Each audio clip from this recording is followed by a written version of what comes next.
Tonight on Space Cadets, we attempt to launch Paul, Billy, Kerry and actor Charlie into space in this shuttle.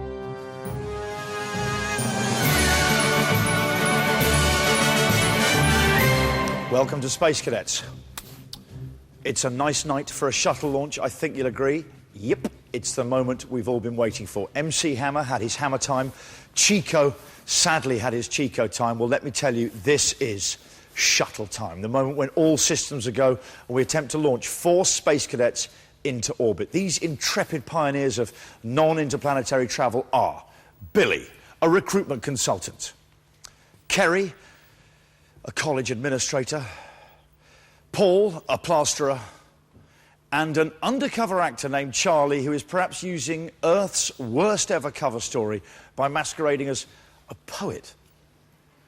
All are graduates of the fictional space facility STAR, the space tourism agency of Russia, and they've all undergone an intensive 3-week training course. Now, this evening, they will be boarding Earth Orbiter 1 and doing what one tends to do in an orbiter, orbit.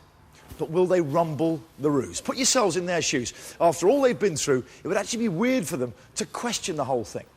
But back to the launch. Over the last 3 weeks, their expectations of space travel have been altered, not just by chucking Newton's universal law of gravitation out the classroom window, but by telling them such things as, you only need to train for 3 weeks to go into space, or they won't be taking you off vertically, and there'll be gravity machines on board, keeping them stuck to the floor.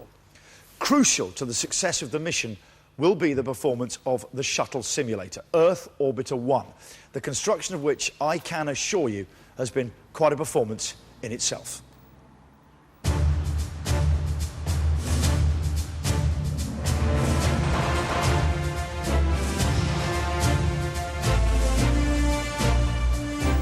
Welcome to the special effects world of Brick Price, where imagination and technology come together to create amazing things.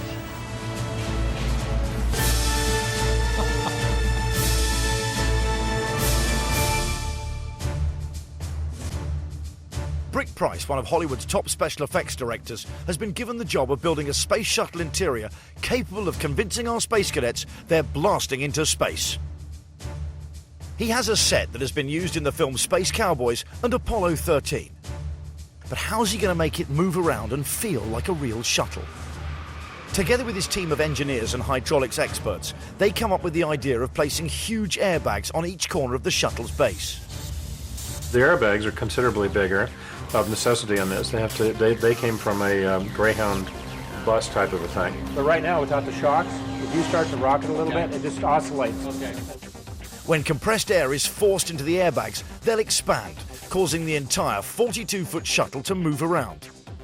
By adjusting the pressure of the air, the movement can be gentle like the swaying of a boat on water, or intense, similar to severe turbulence on a passenger aircraft. After only about a half an hour, I find that I need to get my land legs back.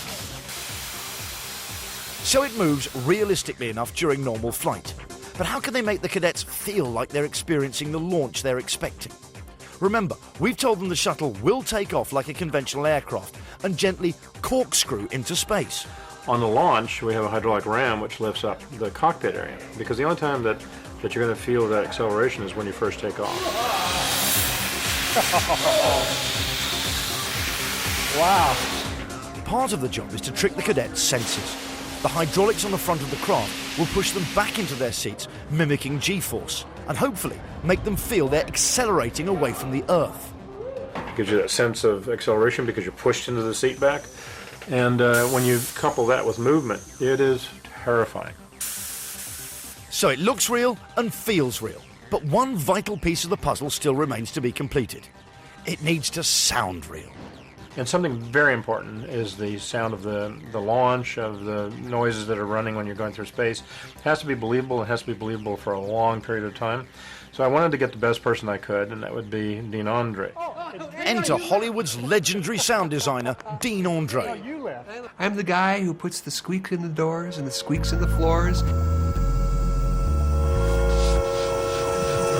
Oh, that's great. This is one of my favorite sounds on the entire planet. Let's see if we can use it. That'd be a gas, huh? Yeah. We're bringing in some new technology, sound technology called ambient sound. We're able to move sound up and down and right over the top of a person's head. So we'll be able to accomplish this right inside the space shuttle. It's the very first time anyone's had it. Steven Spielberg doesn't have it, James Cameron. No one has it, but we have it right here. The 20 channels of sound are pumped through 40 speakers hidden within the walls and ceilings of the shuttle. This is the equivalent of taking a nightclub sound system and putting it in your bathroom at home. I thought, well, we have to think to the shuttle launch, what that actually sounded like, and there are samples in there from an actual shuttle. We also have F-14 fighter engines in there. We have a combination of probably 15 to 20 different aircraft in there, plus explosions from a howitzer, a World War II howitzer, that ignites the actual boosters as the shuttle is taking off. For the launch, Dean creates a sound that will physically vibrate throughout the shuttle and hopefully help convince our cadets that they are moving. It's going down the runway, and then when the main rockets kick in, right about over here, and we're taking off, and the rockets kick in, and boom, and now the simulator will start to go up like this. But what will our cadets be hearing throughout their days in space? I don't know if many people know this, but space sounds like absolutely nothing. Because of the fact there is no atmosphere, sound cannot travel through nothing. It needs atmosphere. So, because of the Hollywood factor, we need to fool these people into believing that they're really someplace that they're not, and we've added ambience to the ship. We've added a little bit of fan noise, a little bit of rocket noise, a little bit of subsonic noise that kind of envelops the people in a lower feeling sound that way, and that's what we've done. How do you like that? The cadets' orbit around the Earth will not always be smooth space sailing. They'll encounter various events along the way. It's Dean's job to make sure that every event has a realistic sound to match. One of the segments in this particular program is to create a meteor shower. So I'm thinking, how would we make the sound of a meteor shower hitting a space shuttle? Dog food and cat food. I'm putting a mic inside the van here. Here we go. My neighbors think that I'm crazy.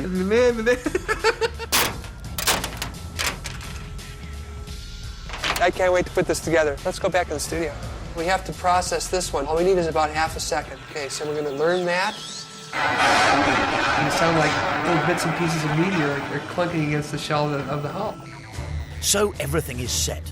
Because none of our cadets have prior experience of spaceflight, they've nothing to compare the experience with. If it feels and sounds realistic, then hopefully they'll believe they're actually heading for space and orbiting the Earth. With everything in place, it's time for our boffins to strap themselves in and test the simulator. T-2 and counting. We need to get on board. Roger that. Help your dad in, will you? I gotta tell you something, this adds a whole new sense of reality just having these headphones on. With the jack stands removed, we can proceed to test. We're good to go. Roger that. Up to 10 degrees on the hydraulics and then rock and roll a bit.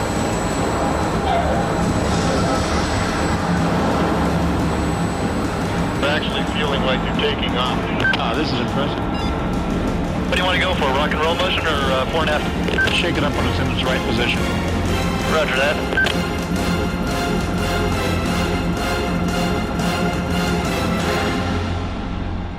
It's impressed the experts. All it has to do now is convince the cadets. How you like that? Dean Andre, crazy hair, crazy guy. We're going to take a quick break now, after which time the cadets go on an epic journey around the base and once more get close to the truth. How'd you like that? Oh, this is movie stuff. Look at the guy looking the boy. Yeah. Proper, like, sort of... Indiana Jones sort of character. Professor. Yeah. So the countdown is well underway. Oh my gosh. It looks beautiful, doesn't it? Yeah, it's beautiful.